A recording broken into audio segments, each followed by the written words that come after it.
Hello friends, welcome to Hyderabadi రుచులు. నేను మీ ఇందిర. నిజం చెప్పాలంటే నాకు మామూలు కూరల కన్నా పచ్చళ్ళు అంటేనే చాలా ఇష్టం.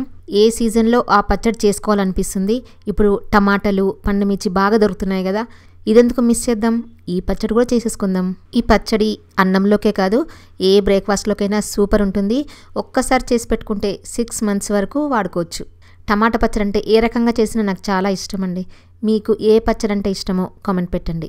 నేను ఇక్కడ 1 kg టమాటాలు తీసుకున్నాను. నిల్వ ఉండే పచ్చడి కదండి, మంచి క్వాలిటీ టమాటాలు తీసుకోవాలి. వీటిని కడిగి తుడిచిపెట్టుకోవాలి. పండు మిర్చి, టమాటాలు కేజీ తీసుకున్నాం కదా, పండు మిర్చి 1/2 kg తీసుకోవాలి. ఈ పండు మిర్చిని ముందుగా కడిగి ఆరిన తర్వాత తొడిమెలు తీసుకోవాలి. ముందే తొడిమెలు తీసేస్తే నీళ్ళు లోపలికి వెళ్తాయి, అందుకని కడిగిన తర్వాత తొడిమెలు తీసుకోవాలి. చింతపండు 100 grams చింతపండు తీసుకోవాలి. ఈ చింతపండుని ఒకసారి కడిగి పెట్టుకోవాలి. ఇక్కడ కంపల్సరీగా కొత్త చింతపండే తీసుకోవాలండి, లేదంటే నల్లబడుతుంది పచ్చడి. 100 grams వెల్లుల్లిపాయలు తొక్క తీసి పెట్టుకున్నాను. మెంతులు 2 teaspoons, ఆవాలు 4 teaspoons.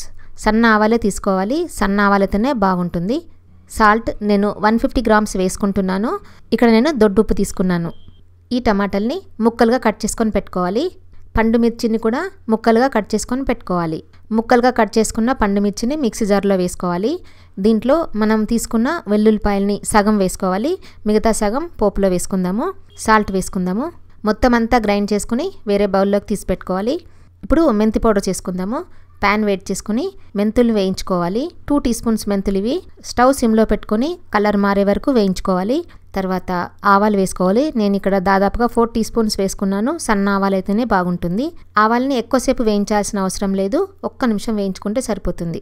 ఇప్పుడు స్టవ్ ఆఫ్ చేసుకొని చల్లారిన తర్వాత పొడి చేసుకొని పెట్టుకోవాలి. ప్యాన్ వేడి చేసుకొని 3 tablespoons ఆయిల్ వేసుకోవాలి. ఈ ఆయిల్లో టమాటా ముక్కలు వేసుకొని వేయించుకోవాలి. ఈ టమాటాలు మంచిగా ఉడికే వరకు ఉడికించుకోవాలి. టమాటాలు సగం ఉడికిన తర్వాత మనం కడిగి పెట్టుకున్న చింతపండుని వేసుకోవాలి. ఇప్పుడు చింతపండు టమాటాలు కలిసి మెత్తగా దగ్గరకు వచ్చే వరకు ఉడికించుకోవాలి.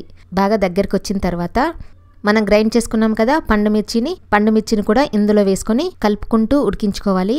అంటే మన కన్సిస్టెన్సీ చూసుకోవాలి.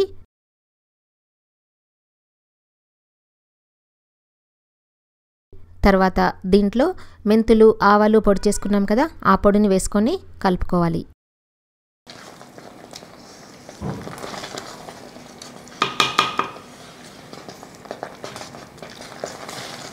బాగా కలుపుకున్న తర్వాత స్టవ్ ఆఫ్ చేసుకొని ఈ పచ్చడిని చల్లారనివ్వాలి.